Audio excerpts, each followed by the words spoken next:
ओम श्री गणेशाय नमः। कार्तिक मातम्य। पहला अध्याय। नैमिषारण्य तीर्थ में श्री सूत जी महाराज 88,000 शौनकादिक ऋषियों से बोले, अब मैं आपको कार्तिक मास की कथा विस्तार से सुनाता हूँ, जिसे सुनकर मनुष्य सब प्रकार के पापों से छुटकर अंत समय में वैकुंठ को प्राप्त होते हैं। सूत जी बोले, श्री कृष्ण जी से आज्ञा लेकर देव ऋषि नारद के चले जाने पर सत्यभामा प्रसन्न होकर लक्ष्मीपति भगवान से कहने लगी कि हे नाथ, मैं धन्य हुई, मेरा जीवन सफल हो गया। मेरे जन्मदाता भी धन्य हैं, जिन्होंने मुझ जैसी त्रिलोक्य सुंदरी को जन्म दिया, जो आपकी 16,000 स्त्रियों के मध्य में आपकी परम प्यारी पत्नी बनी।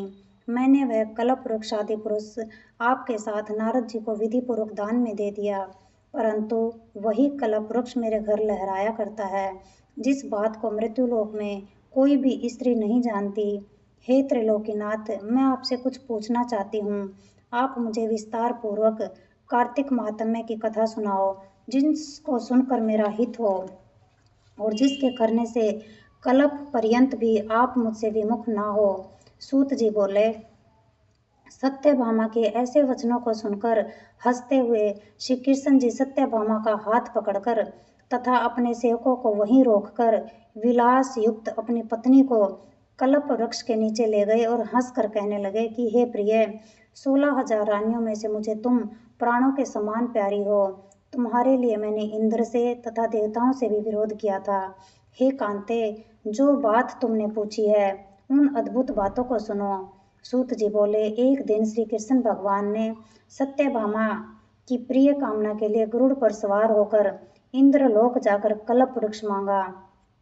तब इंद्र के मना कर देने पर गरुड़ का इंद्र से घोर युद्ध हुआ और गौलोक में गरुड़ जी ने गौओं से युद्ध किया।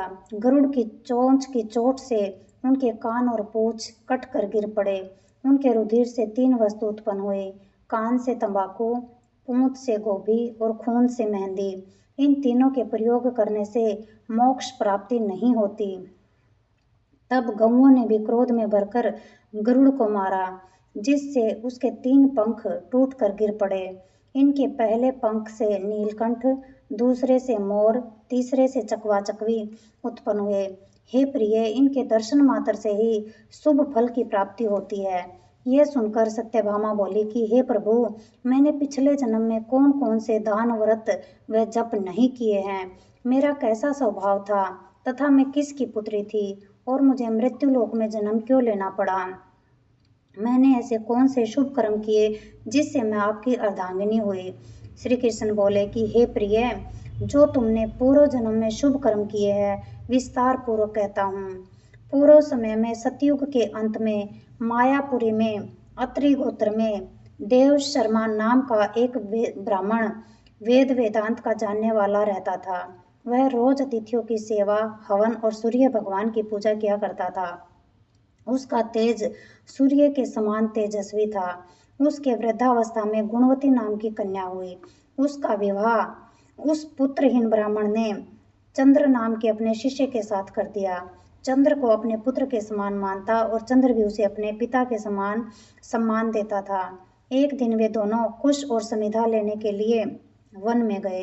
हिमालय की तलहटी में भ्रमण करते हुए उन्होंने एक राक्षस को आता हुआ देखा।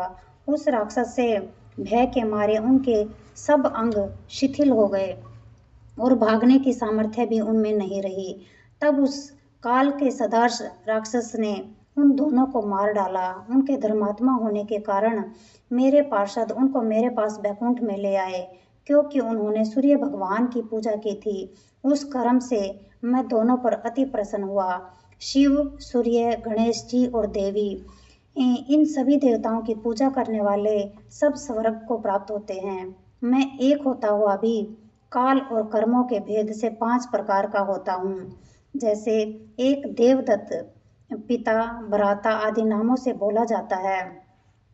जब वह दोनों विमान पर चढ़े हुए सूर्य के समान तेजस्वी, रूपवान, चंदन और माला धारण किए हुए मेरे भवन में आए तो दिव्य भोगने लगे।